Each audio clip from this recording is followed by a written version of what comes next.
হে আমার বন্ধুরা শুনে রেখে দিন বাবা, জেনে রেখে যান।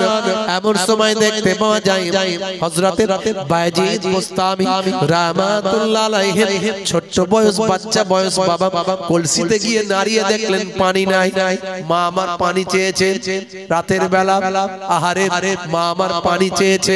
ছোট্ট বাচ্চা মাকে এতটা মহব্বত করে, নবী বলেছেন মায়ের পায়ের তলায় জান্নাত। হে তরুণ যুবকেরা, সন্তান থাকতে পারলেন না, অনেকটা দূরে রাতের অন্ধকারে পানি আনতে চলে গেলেন। পানি যখন নিয়ে আসলেন, পানি কষ্ট করে যখন ওই বয়সে পানিটা যখন নিয়ে ফিরলেন, ফিরে দেখেন হাই রে হাই আম্মা জান ঘুমিয়ে গেছে।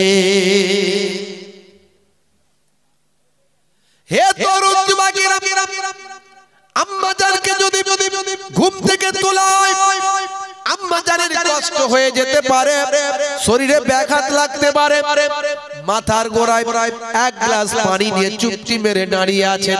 মা আমার পিপাসা, যখনই ঘুমটা ভাঙবে, চোখটা যখনই খুলবে, আমি বায়েজিদকে একবার দেখতে পাবে, সঙ্গে সঙ্গে বলবো মা এই নাও পানি পান করতে চেয়েছিলে, মা এই নাও মা তোমার জন্য আমি তোমার সন্তান পানি নিয়ে দাঁড়িয়ে আছি। এইভাবে হযরতে বায়েজিদ ছোট্ট বয়স বাবা দাঁড়িয়ে আছে পানি নিয়ে। হে তরুণ যুবকেরা, হে আমার মুরব্বিয়ানেরা, শুনে রেখে দিন বাবা, জেনে রেখে দিন বাবা, এইভাবে পানি নিয়ে দাঁড়িয়ে দাঁড়াতে দাঁড়াতে ফজর হয়ে গিয়েছে বাবা। মায়ের কানেতে কর্ণপ্রহরে আওয়াজ আসলো, আজানের শব্দ ধ্বনি ভেসে আসলো, আসসালাতু খায়রুম মিনান নাওম, আসসালাতু খায়রুম মিনান নাওম,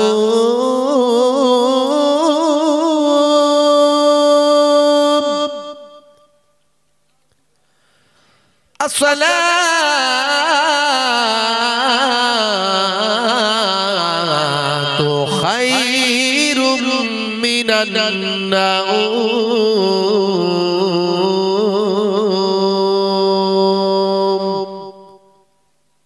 নিদ্রা অপেক্ষা নামাজ উত্তম। মানে কি? নিদের থেকে ঘুমানোর থেকে নামাজটা ভালো। হে মুসলমান উঠে পড়ো, নামাজে জামাতে নামাজটা পড়ো। হে তরুণ যুবকেরা, এই আওয়াজটা যখন বায়েজিদ বুস্তামি আম্মা জানের কানে যখন এলো, চোখটা খুললেন, আজান হচ্ছে। চোখটা খুলে দেখেন সন্তান সামনে দাঁড়িয়ে আছে পানি নিয়ে। বাবা বায়েজিদ, কি ব্যাপার বাবা দাঁড়িয়ে আছো কেন?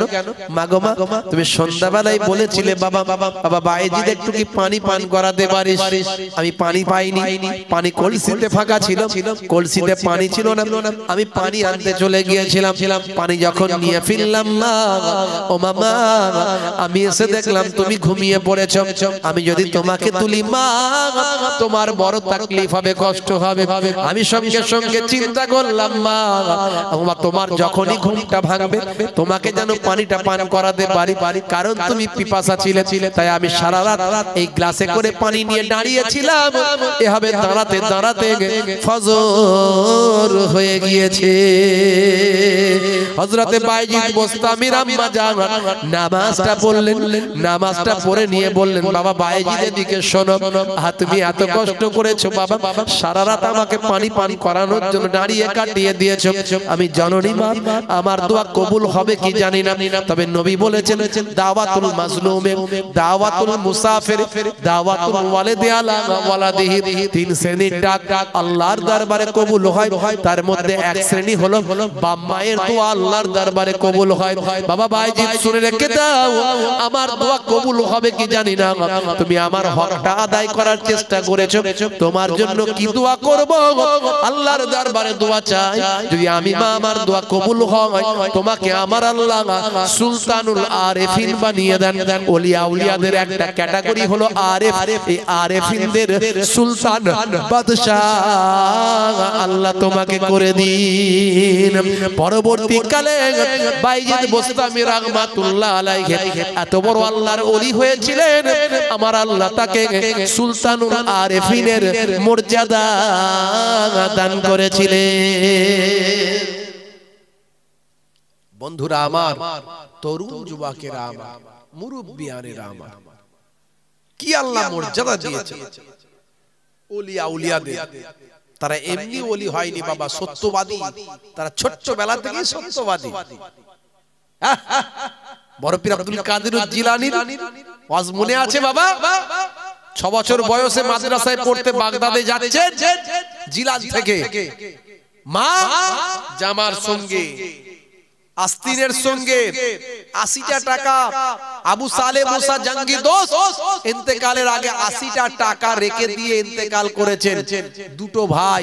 মা বললে আব্দুল কাদের তোমার ভাগে 40টা টাকা আর তোমার ভাইয়ের ভাগে 40টা টাকা, এই নাও তুমি 40টা টাকা নিয়ে তোমাকে আমি বিদায় দিচ্ছি, যাও ওয়াকফে লিল্লাহ করলাম, তুমি মাদ্রাসায় যাও। অনেক ঘটনা, আমি সেসব ঘটনা বলতে যাচ্ছি না। বগলে জামার সঙ্গে ভিতরে সেলাই করে দিয়েছে মা। যাওয়ার পথে ডাকাতেরা, রাস্তায় ডাকাতেরা ঘিরেছে। সমস্ত যত সঙ্গীরা ছিল সবাইকে টাকা পয়সা ছিনিয়ে নিয়েছে, মেরে ধরে। ছোট্ট বাচ্চা আব্দুল কাদেরকে ডাকা হয়েছে, এই বাচ্চা বলো তোমার কাছে কি আছে, কি আছে?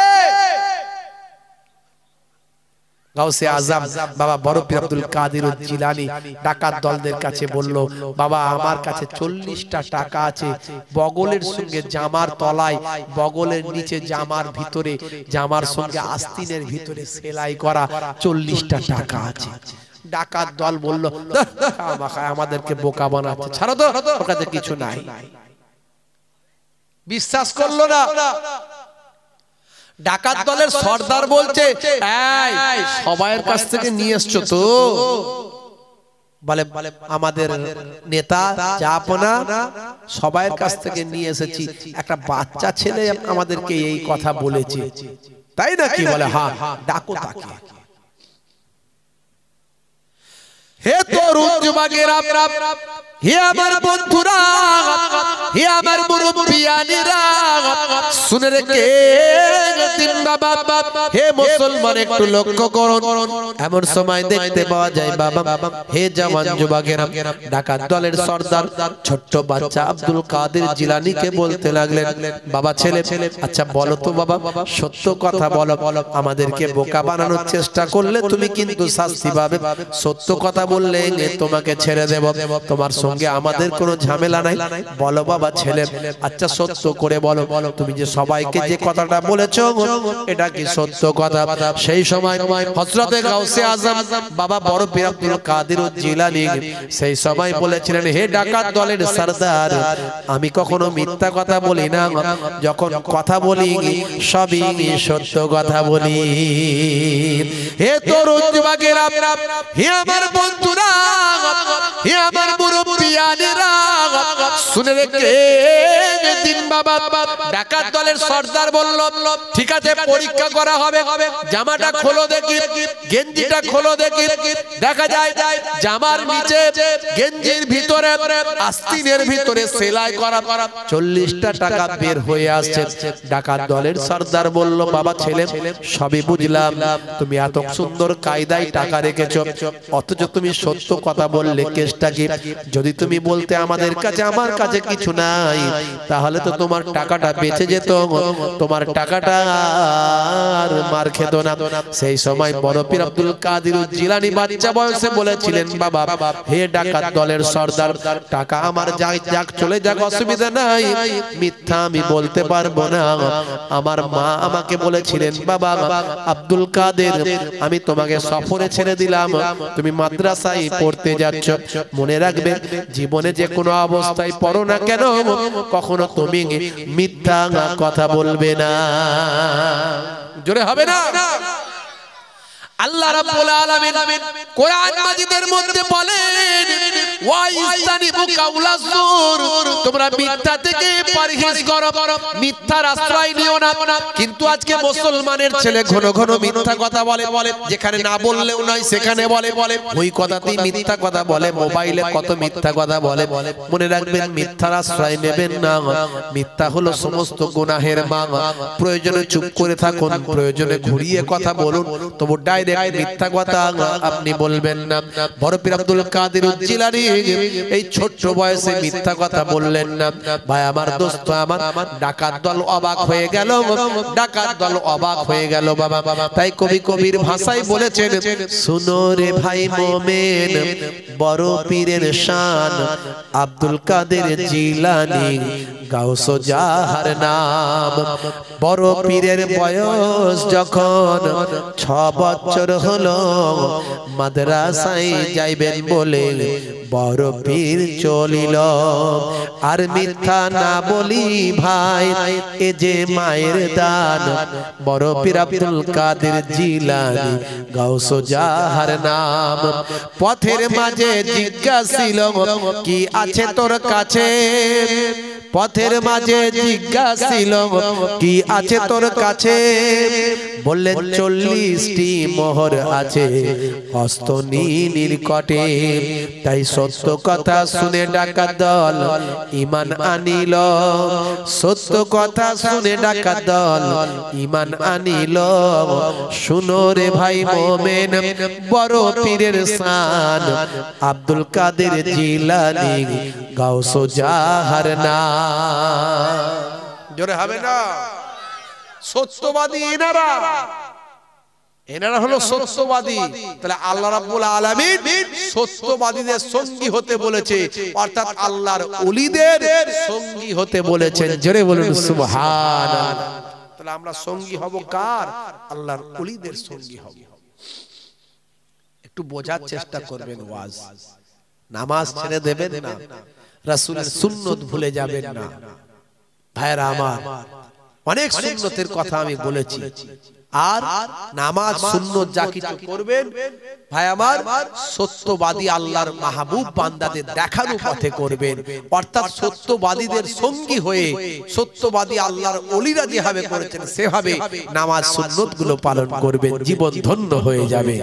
দেখবেন কোনো ঝগড়া হবে না, হাত এখানে বাঁধবে না ওখানে বাঁধবে, দোয়াটা এইভাবে চাইবে না ওইভাবে চাইবে। যত দিন যাচ্ছে ঝামেলা বেড়ে যাচ্ছে, কথা ঠিক না ভুল? হাতটা তুলে মোনাজাত করবে, হাতটা নামিয়ে করবে, দরুদ শরীফ এইটা পড়বে না ওইটা পড়বে, দাঁড়িয়ে কিয়াম করবে না, দাঁড়িয়ে নবীকে সালাম দেবে না বসে দেবে। এত ঝামেলা আসবে না যদি আপনি সত্যবাদীদের সঙ্গী হয়ে যান। অর্থাৎ আল্লাহর ওলিরা যেমনটি করেছেন তেমনটি করব, কোনো ঝগড়াও নাই, ঝামেলা নাই। এই ভাই তুই তোর নিয়ে থাক, আমি আমার নিয়ে থাকি, ব্যাস ঝামেলা মিটে গেল। কথা ঠিক না? আল্লাহর ওলিদের দেখানো পথে চল। হে তরুণ যুবকেরা, হে আমার বন্ধুরা, শুনে রেখে দিন বাবা, জেনে রেখে দেন, মরতে আমাদের হবে, মৃত্যু ছাড়া কেউ রেহাই পাবো না বাবা। কুল্লু নাফসিন যায়কাতুল মউত, মৃত্যুর আস্বাদ সকলেই গ্রহণ করতে হবে বাবা। যদি দোয়ার দ্বারায়, তদবিরের দ্বারায়, আল্লাহর কালামের দ্বারা মানুষ বেঁচে থাকতো, তাহলে ওলিয়া উলিয়ারা মারা যেত না।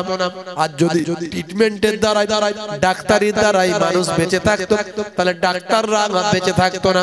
ঔষধের দ্বারাই মানুষ বেঁচে থাকলে ডাক্তাররা বেঁচে থাকতো না।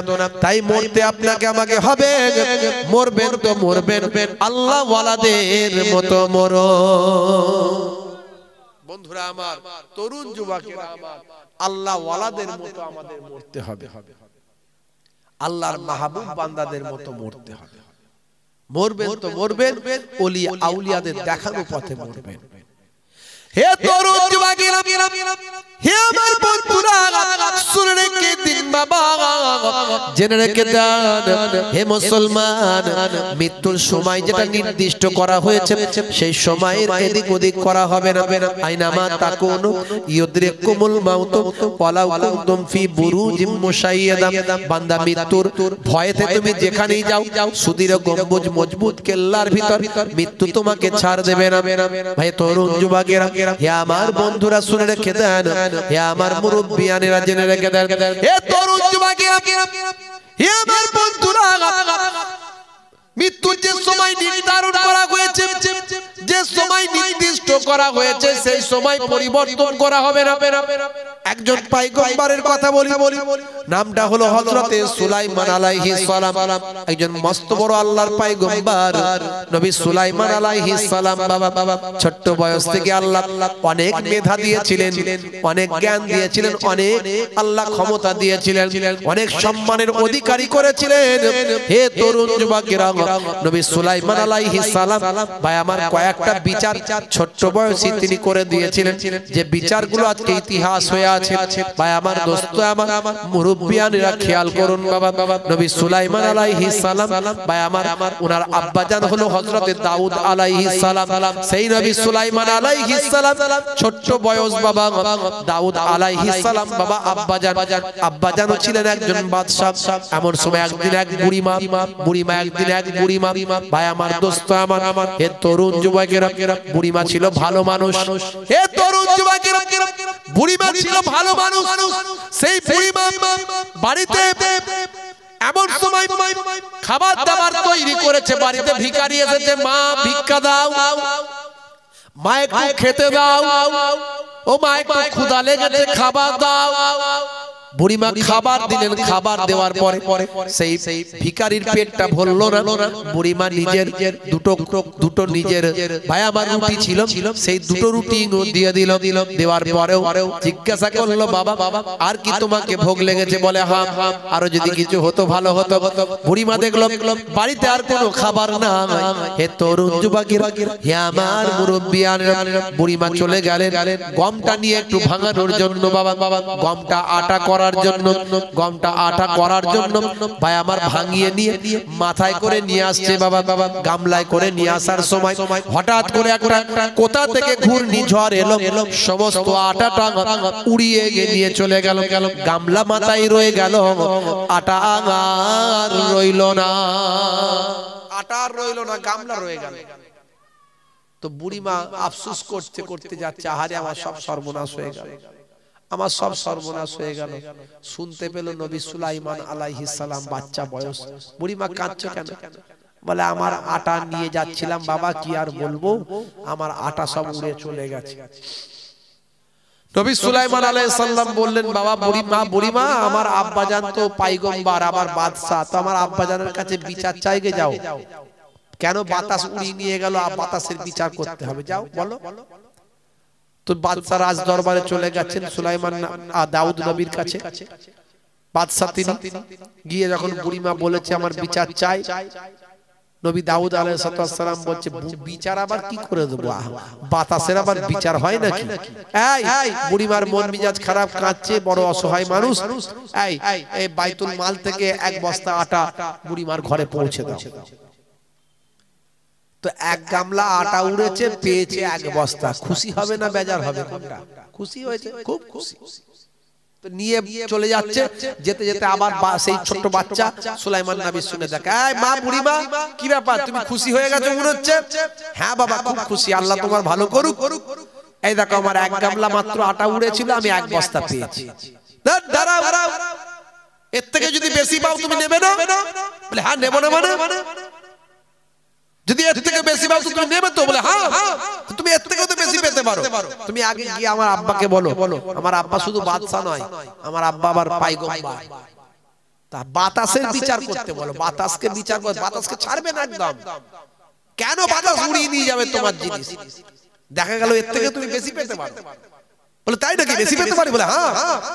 চলে গেছে আবার ঘুরে গিয়ে বলছে, আমি এই আটার বস্তা নেবো না, আমি আটার বস্তা নেবো না, বরং আমি বিচার চাই। আবার বাতাসের বিচার করতে হবে। আপনি পয়গম্বর, আবার আপনি নবী, আপনি বাতাসের বিচার করে দিন, আমার কেন উড়িয়ে নিয়ে যাবে, আমি তার ফয়সালা চাই। বলে কি বিপদ বলো দেখিনি, এই তোমাকে কে শিখিয়েছে সব কথা? একটা বাচ্চা মতো ছেলে, কি নাম বলো তো? সুলাইমান। ও আচ্ছা বুঝতে পেরেছি, ডাকো। ওই তোমাকে বুঝিয়েছে এগুলো, ডাকো তুমি। ডাকা হয়েছে, নবী সুলাইমান আলাইহিস সালাম এসে রাজা আব্বাজান ডাকছেন। বলে হ্যাঁ, তুমি বুড়িমাকে কি সব ভুলভাল বুঝিয়েছো এগুলো বলো তো? হ্যাঁ, বাতাসের আবার বিচার করা যায় নাকি? বলে আব্বাজান কেন বিচার করতে পারবেন না? আপনি তো পয়গম্বর, আপনি তো নবী, আপনি বাতাসকে বলুন না, ডাকুন, বাতাসের বিচার আপনি করুন, নিশ্চয় করতে পারবেন। কেন সে উড়িয়ে নিয়ে গেল, কোথায় নিয়ে গেল জানা দরকার আছে না? নাই। আমরা জানা দরকার আছে কেন এরকম ঘটলো বুড়িমার সঙ্গে। হে তরুণ যুবকেরা, হে আমার বন্ধুরা, শুনে রেখে দিন বাবা, জেনে রেখে দেন হে মুসলমান। হযরত নবী সুলাইমান আলাইহিস সালামের কথা শুনে হযরত দাউদ আলাইহিস সালাম আল্লাহর দরবারে আরজু করে দোয়া চাইতেন, আল্লাহ আয় আমার আল্লাহ, তুমি বাতাসকে দিয়ে কোথায় এটা উড়িয়ে নিয়ে গেল, বাতাস কেন এটা ওড়ালো, এর বিচারটা আমি চাই, বিষয়টা একটু ক্লিয়ার করলে ভালো হয়। এমন সময় আল্লাহর রাব্বুল আলামিনের পক্ষ থেকে জানিয়ে দেওয়া হয়, ও নবী দাউদ শুনে রেখে দাও, জেনে রেখে দাও, সমুদ্রের উপর দিয়ে একটা ট্রলার আসছিল, জাহাজ আসছিল, সেই জাহাজের তলাটা হঠাৎ ফুটো হয়ে গেছে, ছিদ্র হয়ে গেছে। ওই জাহাজে মানুষগুলো ছিল ঈমানদার, তাদের অনেক সম্পদ ছিল, মাল ছিল। তারা আল্লাহর কাছে, আমি আল্লাহর কাছে দরখাস্ত করলো, দোয়া চাইলো, আল্লাহ আমাদের জানগুলো যদি এই সমুদ্র থেকে বাঁচিয়ে দাও, যত সম্পদ আছে সব নবী দাউদ আলাইহিস সালামের কাছে নিয়ে গিয়ে সবটা দান করে দেব। জোরে হবে না? জোরে হবে না? হে তরুণ যুবকেরা, হে আমার বন্ধুরা, আমার আল্লাহ বললেন তাদের দোয়া আমি কবুল করলাম। বাতাসকে নির্দেশ দিলাম, হে বাতাস, বুড়িমার মাথার গামলা থেকে আটাটা উড়িয়ে নিয়ে যাও, পানিতে চুবিয়ে সেটাকে ভালো করে খুমির করে ভালো করে টাইট করে ওই জাহাজের ছোট্ট ফুটোটা ছিদ্রটা ওই আটা দিয়ে বুঝিয়ে দাও। হে তরুণ যুবকেরা, হে আমার মুরব্বিয়ানেরা, বাতাস তাই করলো, সেখান থেকে নিয়ে গিয়ে ছিদ্রটা বুঝিয়ে দিল, ফলে ওই সমস্ত মানুষগুলোর জানগুলোকে আমি আল্লাহ বাঁচিয়ে দিলাম। হে তরুণ যুবকেরা, হে আমার বন্ধুরা, হে আমার মুরব্বিয়ানেরা, নবী সুলাইমান আলাইহিস সালামের কথাতে নবী দাউদ আলাইহিস সালাম আল্লাহর পক্ষ থেকে জানতে পারলেন যে এক্ষুনি কয়েকশো জাহাজের আরোহী যারা যাত্রী ছিল, তারা এক্ষুনি সম্পদ সহ দরবারে সব আসছেন। সেই সময় নবী সুলাইমান আলাইহিস সালাম বললেন, তাহলে আব্বাজান আপনি বুড়িমাকে এক বস্তা আটা দিয়ে সন্তুষ্ট করছিলেন, অথচ এই বুড়িমার সামান্য আটার বদৌলতে আমার আল্লাহ একটা জাহাজকে বাঁচিয়েছেন, কত সম্পদ তারা আপনার দরবারে আসছে। তাহলে এত যে সম্পদ তারা দান করবে, তার একটা বড় অংশ বুড়িমার পাওনা আছে কিনা? নবী দাউদ আলাইহিস সালাম বললেন, নিশ্চয় বুড়িমাকে অপেক্ষা করতে বলো, ওই জাহাজে যে সম্পদটা আসবে, তারা যেটা দান করবে তার একটা বড় অংশ বুড়িমাকে দেওয়া হবে। বুড়িমার এক গামলা আটার বদৌলতে প্রথমে এক বস্তা পেয়েছিল, সেটা ফিরিয়ে দিল আমার আল্লাহর কুদরতি ক্ষমতায়। বুড়িমা এক গামলা আটার বদৌলতে সেই জাহাজের একটা বড় অংশ সম্পদ লাভ করলে। নবী সুলাইমান আলাইহিস সালাম এই সব বিচারগুলো ছোট্ট বয়সে এরকম বেশ কটা বিচার করেছিলেন। সেই নবী সুলাইমান আলাইহিস সালামের একজন মন্ত্রী দাঁড়িয়ে আছে। নবী সুলাইমান নবীর সঙ্গে মন্ত্রী দাঁড়িয়ে আছে। এমন সময় মালাকুল মউত আজরাইল ফেরেশতা এসে নবী সুলাইমান আলাইহিস সালামকে সালাম দিয়েছে। আল আজরাইল ফেরেশতার চেহারা দেখে মন্ত্রী শুকিয়ে গেছে, মন্ত্রী ভয়ে কাঁপছে। আজরাইল ফেরেশতা দুই একটি কথা বলে চলে গেছে। চলে যাওয়ার পরে মন্ত্রী সুলাইমান নবীকে বলছে, হুজুর এটা কে? বলছে মালাকুল মউত আজরাইল ফেরেশতা। বলে সর্বনাশ, আমার ভয় এমনি লেগেছে, তাড়াতাড়ি হুজুর আমি আর আপনার কাছে থাকছি না। আমার বাতাসকে সুলাইমান নবী সব কিছুর উপরে নিয়ন্ত্রণ করতেন, বাতাস, জমিন, আকাশ, যা কিছু আছে সব।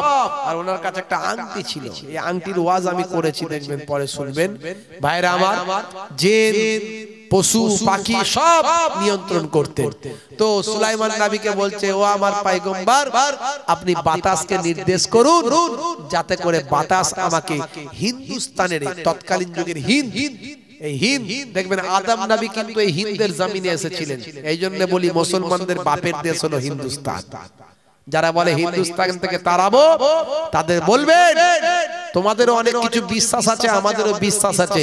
আমাদের বিশ্বাস আমাদের পূর্বপুরুষ, আমাদের প্রথম পিতা, আদি পিতা, আমাদের প্রথম মানব তিনি হলেন আদম নবী। এই হিন্দুস্তানের জমিনে কিন্তু এসেছিলেন প্রথম। তৎকালীন যুগের সিংহল এখন হচ্ছে শ্রীলঙ্কা, তখনকার যুগের ভারতবর্ষ হিন্দ। তো যাই হোক, সুলাইমান নবীকে বললেন, হে আমার নবী, হে আমার বাদশা, আপনি আমাকে হিন্দুস্তানের কোন এক পাহাড়ে আমাকে পৌঁছে দেন। হে তরুণ যুবকেরা, হে আমার বন্ধুরা, শুনে রেখে দিন বাবা, জেনে রেখে দিন। হযরত নবী সুলাইমান আলাইহিস সালাম সেই সময় বাতাসকে নির্দেশ করলেন, হে বাতাস, আমার মন্ত্রীকে উড়িয়ে নিয়ে গিয়ে হিন্দুস্তানের কোন এক সুরক্ষিত পাহাড়ে তাকে অবস্থান করাও। হে তরুণ যুবকেরা, হে আমার মুরব্বিয়ানেরা, বাতাস তাই করলো, উড়িয়ে নিয়ে গেল মন্ত্রীকে। কিছু সময় পর আবার মালাকুল মউত আজরাইল ফেরেশতা এসে হাজির হলেন, হয়ে বললেন, ও আল্লাহর পয়গম্বর, আপনার সঙ্গে যে মানুষটা ছিল সেই মানুষটা কোথায় গেল? সেই সময় হযরত নবী সুলাইমান আলাইহিস সালাম বললেন, উনি তো আমার মন্ত্রী। বলে, হ্যাঁ, যাই হোক, আপনার মন্ত্রী এখন কোথায় গেল? বলে, তাকে, সে তো আপনাকে দেখে ভয় পেয়ে গেছে, ভয়ে আপনার ভয়েতে এখান থেকে পলায়ন করার জন্য আমার কাছে আকুতি মিনতি করেছে। আমি বাতাসকে নির্দেশ করেছি তাকে এখন হিন্দুস্তানের কোন এক বিখ্যাত পাহাড়ে গিয়ে তাকে অবস্থান করিয়েছে। বলে, আমি আপনার কাছে আবার এই কারণে এলাম, আমি জানতে চাইলাম যে এর মওতটা তো হিন্দুস্তানের পাহাড়ে লেখা আছে। কিছু সময় আগে আপনার কাছে আমি দেখতে পেয়েছিলাম, তাই আমি চিন্তিত হয়ে পড়েছিলাম ব্যাপারটা কি। এর মওতটা হিন্দুস্তানের পাহাড়ে লেখা আছে, ঠিক আছে, এখনই তার মওত ঘটবে। যার যেখানে মওত আছে সেখানে সে পৌঁছে যাবে। মৃত্যু থেকে কেউ রেহাই পায়নি, আর পাবে না, সময়ও পরিবর্তন হবে না। বাপজি আমার, তাই আপনাকে আমাকে মারা যেতে হবে, মৃত্যুর জন্য তৈরি হতে হবে। তার আগে নামাজটা পড়ুন, রাসূলের সুন্নতটা মেনে চলুন। বন্ধুরা আমার, নামাজ ছেড়ে দেবেন না, আর দান করুন, বেশি বেশি করে দান করুন। কোরআন মাজিদ বলছে, মান জাআ বিল হাসানাতে ফালাহু আসরু আমসালিহা, বান্দা একটা হাসানা করবি, আমি আল্লাহ 10টা জাযা বদলা দেব। এক দিলে 10 পাবি, এটা আমি আল্লাহ, আমার কোরআনের ওয়াদা। কোরআন কখনো মিথ্যা হয় না। বন্ধুরা আমার, তরুণ যুবকেরা আমার, মুরব্বিয়ানেরা আমার, হাদিসে কুদসির মধ্যে এসেছে, বান্দা তুই একের বদলে 10 পাবি, 100 পাবি, 700 পাবি, বেহিসাব মালে মালামাল করে দেব। কোরআন মাজিদে আল্লাহ রাব্বুল আলামিন অন্য জায়গায় বলেছেন, যারা কবরে চলে গেছে তাদের অবস্থাটা কি তোমরা জানো? তারা কি বলে? তারা বলে, লাউলা আখারতানি ইলা আজালিন কারীব ফাআসাদাকা, হায় হায় হায়, যদি একবার দুনিয়ার জমিনে উঠে যেতে পারতাম, তাহলে সবকিছু সাদকা করে দিয়ে, দান করে দিয়ে চলে আসতাম। বাপজি আবার, যাই হোক, নামাজটা পড়বেন, রাসূলের সুন্নতটা মেনে চলবেন, আর ভালো মানুষ হয়ে যান, ভালো ব্যবহার করুন, রাসূলের তরিকাগুলো মেনে চলুন। আর বাবা, ছেলেরা পবিত্র থাকবে, নবীর সুন্নত মেনে চলবে, ওলি আউলিয়াদের দেখানো পথে চলবে। আর আজকে একটু এই জালসার জন্য একটু দানটা ভালো করে করবেন। বাপজি আমার, এক দিলে 10 পাবেন। বুড়িমা সামান্য আটা উড়ে গিয়েছিল, তার পরিবর্তে জাহাজের একটা অংশ পেয়ে গিয়েছিল। বাপজি আমার, আল্লাহ রাব্বুল আলামিন আমাদের দানের বদৌলতে কত মালে মালামাল করে দিতে পারেন। আমার নানা জান ছোট হুজুর পীর কেবলা রাহমাতুল্লাহ আলাইহি বলতেন, কুদরতে আজিম তারে কে বুঝিতে পারে, অজ্ঞান হইবে জ্ঞানী ধ্যান যদি করে, বেওয়াফা দুনিয়ার মাঝে কেন ভোলা মন, দিবানিসি করো তুমি খোদাকে শরণ, গুনায় ডুবিয়া গেলি ওরে বেশরম, কিয়ামতের দিন বলি না করিলি গণ, পানি পানি করে তুমি খাবে খাপা খাপি, ওরে সানে তাড়াতাড়ি দেবে তালা চাবে মালাকুল মওতর রূহ যাবে লিয়া মালাকুল মওতর রূহ যাবে লিয়া ঘরওয়ালা করে দাঙ্গা ভাগেরও লাগিয়া তোর ধনে অন্য জনে উড়াবে বাহার তুই তো হবি মাটির খুরাক ও পোকা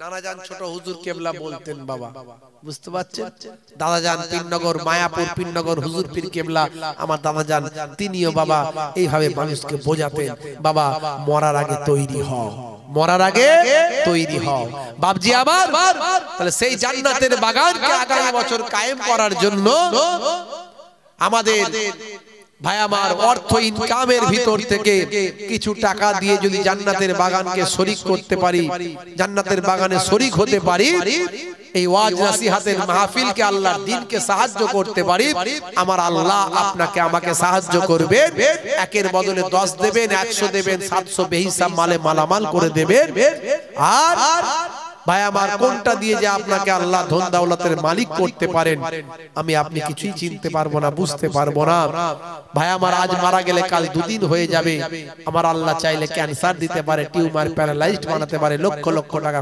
খরচা করাতে পারে আবার আমার আল্লাহ চাইলে র্যান্টাক জিনটাকে কোয়াক ডাক্তারে সুস্থ রাখতে পারেন সবই আমার আল্লাহর ইচ্ছা বাপজি আমার সেই আল্লাহকে খুশি করার জন্য এই জান্নাতের বাগানে আগামী বছর এই পাক মাহফিলটা কায়েম রাখার জন্য 8 জন ভাই জান্নাত হলো 8টা 8 জন ভাই জান্নাত হলো 8টা আমি 1001 টাকা করে বলবেন আমি 8 ভাইয়ের জন্য খাস ভাবে দোয়া চাইবো যিনি প্রথম হাত তুলবেন আল্লাহ তাকে ডবল সওয়াব দেবেন মৃত বাপ মা কবরে চলে গেছেন তাদের নিয়ত করে দান করেন আমার বাপজি কি নাম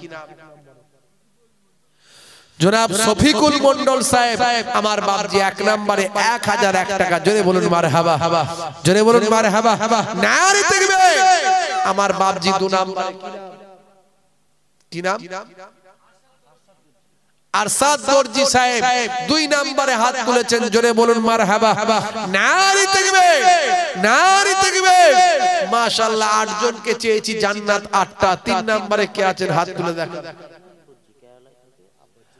রায়হান দর্জি সাহেব কেরালায় থাকে ওনার আব্বার জন্য দোয়া চাইতে বলেছেন আল্লাহ আমার ওই ভাইয়ের নিয়তকে কবুল করেন জোরে বলুন আল্লাহুম্মা আমিন 3 নম্বরে হাত তুলেছেন জোরে বলুন মারহাবা নারে তাকবীর মাশাআল্লাহ 4 নম্বরে কে আছেন একটু হাত তুলে দেখান 4 নম্বরে আমার কোন কারবারি ভাই ব্যবসায়ী ভাই মৃত বাপ কবরে চলে গেছে মা কবরে চলে গেছে একের বদলে 10 দেনে ওয়ালা আল্লাহ একের বদলে 100 দেনে ওয়ালা আল্লাহ 700 দেনে ওয়ালা আল্লাহ মালে মালামাল করে দেনে ওয়ালা আল্লাহ 4 নম্বরে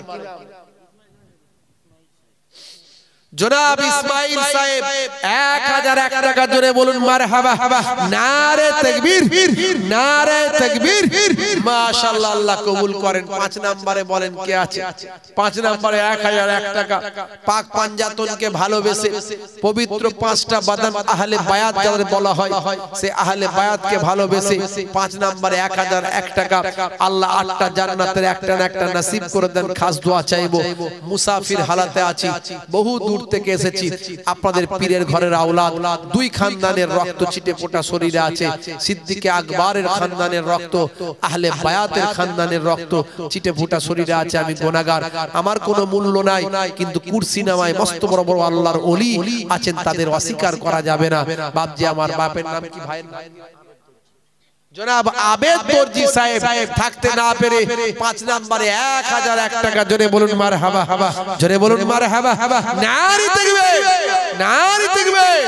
মাশাআল্লাহ 6 নম্বরে কে আছেন 6 নম্বরে কে আছেন 8 জন চেয়েছি 6 নম্বরে কে আছেন 6 7 8 আর 3 জন বলুন বাপজি আমার 1001 টাকা করে একটু হাতটা তুলে দেন বাপ এই হাতটা আল্লাহর ক্যামেরায় উঠে যাবে এই হাতটা কোথায় আল্লাহর ক্যামেরায় উঠে যাবে হতে পারে এই দিনকে সাহায্য করার কারণে আমার আল্লাহ কবুল করে নিয়ে আপনাকে নাজাত জনাব আব্দুর রহিম আল্লাহর নাম রহিম আব্দুর রহিম আব্দুর রহিম ঢালি সাহেব 1001 টাকা। জোরে বলুন মারহাবা, জোরে বলুন না মারহাবা। নারে তাকবীর, মাশাআল্লাহ মাশাআল্লাহ। 6 নম্বরে হয়ে গেছে 7 আর 8। আর দুজন কারবারি ভাই ব্যবসা